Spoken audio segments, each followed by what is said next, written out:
Profile Research abawanguzi ba award ya Best East African Brand 2023 bakutegekedde omusomo. The Great Sundowner 8 SENTE ZIMERA Committee okubera okubanga 26 November paka 2 December EQUATORIAL Hall Rooftop omusomesa waffe Omukenkufu Nyanzi Julius ekyuma kiwagala kyuma musansi ne tekinologiya mwe muli okola ebigimusa okuva mu PAMPERS abaana n'enjazi za VERMICULITE okukamula omubisi mu menvu ng'embidde ng'okozesa ekyuma okutandikawo obukolero ng'okukola sabuni wa HERBAL n'okukola ebibiriiti kugateka ennima ey'omulembe ng'okulima ekitiko okutukwa abakadde GANODERMA mushroom okulima ensogasoga jangu oyiga okugattako omutindo gamba ng'okukola ebizigo n'omubisi okuva mu kigagi okukamula butto mu nsogasoga nga tiketi ya mitwalo 10 ng'ofunirako tule y'amagi ga SAFFRON n'ekitiko kya GANODERMA saa 3 ez'okumakya nga tutandika bookinga tiketi yo ng'ogigula ku mobile money ku noti 7 noti 3 152 kyekyo kyennyini the great Sundowner ey'omunaana talimbye etuuse twabalanga myezi ne tubalanga ennaku naye kati tusigaza wiiki buwiiki sande jja enguudo zonna zoolekedde EQUATORIAL zonna zigenda kwolekera EQUATORIAL Profile Research nga tuli mu musomo ogwa the great Sundowner ey'omulundi ogw'omunaana tuzze tutambula era tutambulidde ddala era bwe twalabise nga tutuuse ne mu East African Quality Award winner, Platinum winner, Profile Research engule kati tutandise okusemberera Africa bwe tunava East Africa Mungu ngakkiriza nga Africa yonna embuzi z'omukenkufu bazootabulire wadde baziraba naye tujja kuba tubasensedde ku mutima era emeza bweki bweddugadde zino za Uganda twatandikadde emyaka mingi nnyo emabega myaka nga 10 private sector foundation netuwa best Profile Research innovation gurus netukitwala tuba tukyali awo pakasa nayo negamba Omukenkufu Nyanzi mu entrepreneurs award yo the best innovator eyo nayo netugiraba era bwe twali tukyali awo aba private sector ne bakwatagana era ne batwongera ate ne woman agamba ate tujja kusigala mabega naffe ba Uganda's manufacturers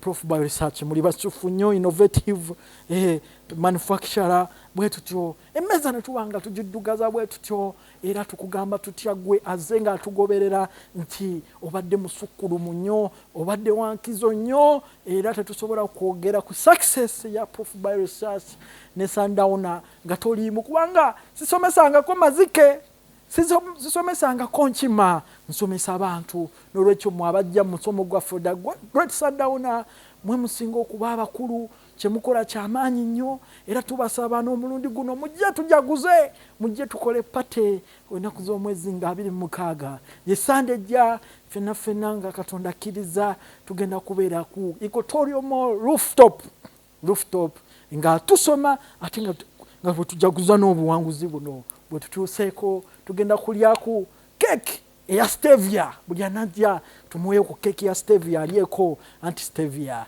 yeyandeeta mu Uganda product eyasooka yali ya stevia ne ku TV emyaka mingi mumunywedde era kyovula kati n'abayindi tebakyekalakaasa ku bya sukaali bamanyi nti bwe beekalakaasiza wonna stevia ng'avaayo kyovula bebbeeyi ya sukaali yakkakkana biri bye baagambanga nti bagenze mu holiday ebyuma babigaddewo byakoma olwa stevia n'olwekyo tukwebazizza nnyo gwe atulaba ate gwe atugoberera n'otekale mu nkola oli musufu nnyo naddala mmwe abaagula ebyuma bya kalitunsi abaagula ebyuma by'emmwanyi abaalima ensogasoga era nammwe abakyazirima ensogasoga nammwe abaalima falasika abantu bange ab'ebukomansimbi mwebale kukola yawadi yino twagireese best East Africa company brand overall twakyetisse mwebale kuwagira nga bwe bagamba nti takes the whole village to raise a child nti kitwala ekyalo kyonna okugunjula omwana nammwe tubeebaza mutambudde naffe kubanga bwe mujja ne mutuwagira ne mugula ebintu byaffe ne mujja mu misomo nga the great Sundowner ne mwenyigira mu projects zaffe era nja bagamba cheers award yino n'olwekyo ebintu bingi nnyo bye bigenda okubeera mu Sundowner ng'ogyeko okujaguza engula eno gye twafunye ya East Africa. Tugenda kuyiga ebintu bingi nnyo nga bwe mubadde mubiraba wano ku mbozi z'Omukenkufu n'akanyomero k'Omukenkufu mu gataliiko nfuufu, nga mu bintu ebyo mulimu okola sabbuuni w'ekinzaali. Ekinzaali abakyala baagala nnyo ekinzaali kubanga bajjajjaffe bakwatanga ekinzaali ne bakitabula mu muzigo. Omuzigo ogwo ne bamusiiga omugole ne bamufumbirira n'anyirira n'avaayo ng'omunyo gugudde mu mata, n'avaayo nga yenna anyirira ng'ettungulu. Kati ekinzaali ekyo sabbuuni tugenda kuyiga okumukola. Turmeric soap bizinesi nnungi nnyo kubanga ebikozesebwa weebiri ate nga wa butonde. Abakyala bonna bagamba alimponya alivaawa. Olususu lubafuukidde, olususu lufuukuuka, olususu lulimu embalabe, olususu luliko binnamakula. Menya ekindeke ki mwenna mugenda kubikulaba mu Sundowner, mujje muyige okola sabbuuni ow'eddagala wamu n'anaaba. Era mu mbeera yemu mugenda kuyiga okulima okulima ki ekitiko gya GANODERMA. Program mwagirabako kajjalibu naye genda kuggwerayo mu Great Sundowner.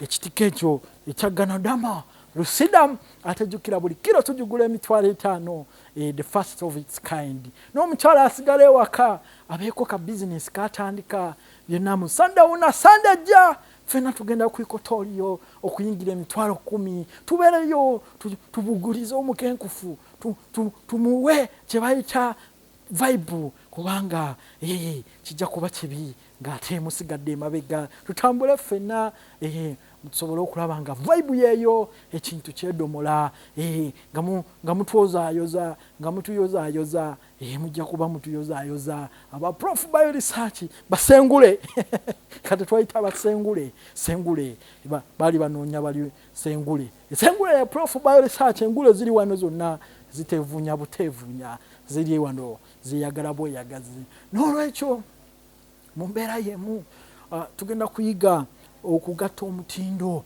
ku kigaji. Ekigaji aloe vera mwakaaba ebigaji ne batulimisa ebigaji. Tugenda kuyiga okukolamu ebizigo ebya aloe vera gel. Nakugamba ne maama n'Abagereka yeesiga ebizigo bino abyagala nnyo.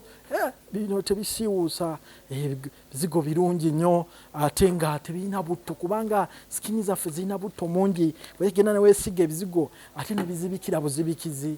Olususu ogenda okakana ng'embalabe zitabuse. Yali ya sentimita emu ng'efuuse ya sentimita 6. N'ogenda ne mu Photoshop bamugiyita Photoshop oba ab'ebukumansi bagiyita Photoshop ne gye tuyita Photoshop. Oba ne mugenda akafilter ka Snapchat nako ne kagaana n'okateekako embalabe era ne zisigala nga zirabika. Embeera eyo eba yakazigizigi. N'olwekyo jangu mu Sundowner oyiga okukola ebizigo by'ekigaji ng'ate ekyuma ekikola ebizigo by'ekigaji kyekino kiri simple, kiri domestic. Buli muntu asobola okuba nakyo. Mujje mulabe engeri ebizigo by'ebigaji bye babikola. Cosmetic industry erimu sente nnyingi ate nga tetujja kukoma bukomi kuyiga bizigo, tujja kuyiga n'okukola mu juice aloe vera juice naye mujja mulaba. N'olwekyo bisomo mingi nnyo nga bwe tugenda okugiraba. Era mu mbeera eyo tukugamba tutya mu kitundu ekyokubiri tovaawo tugenda kudda tuyige ku project emu eyo enaabeera mu Sundowner nga ye project eya Castor ensogasoga okamula oil okuva mu nsogasoga ngenda bawamu kajjalibu ng'ekintu bwe tunaakikola. N'olwekyo tovaawo tukomawo mu kitundu ekyokubiri nga tuyiga okamula buto w'ensogasoga ageza ku mutaka Ssejjombwe n'abeera Lwasa Mayinja. Tovaawo nga bwe tumulaba mu kitundu ekyokubiri. Prof bio research abawanguzi ba awadi ya Best East African Brand 2023 bakutegekedde omusomo. The Great Sundowner 8 SENTE ZIMERA ku MITI ogw'okubeerawo kubanga 26 Novemba paka nga 2 December EQUATORIAL ROOFTOP ng'omusomesa waffe ye Omukenkufu Nyanzi Julius ekyuma kiwagala kyuma mu sayansi ne tekinologiya mwe muli okukola ebigimusa okuva mu PAMPERS z'abaana n'enjazi za VERMICULITE okukamula omubisi mu menvu ng'embidde ng'okozesa ekyuma okutandikawo obukolero ng'okukola sabbuuni wa HERBAL n'okukola ebibiriiti kugateka ennima ey'omulembe ng'okulima ekitiko okutu kw'abakadde GANODERMA mushroom okulima n'ensogasoga. Jangu oyiga okugattako omutindo gamba ng'okukola ebizigo n'omubisi okuva mu kigagi okukamula butto mu nsogasoga nga tiketi ya mitwalo 10 ng'ofunirako tule y'amagi ga SAFFRON n'ekitiko kya GANODERMA. Saa 3 ez'okubakya nga tutandika buukinga tiketi yo ng'ogigula ku mobile money ku noti 7 noti 3 152 152.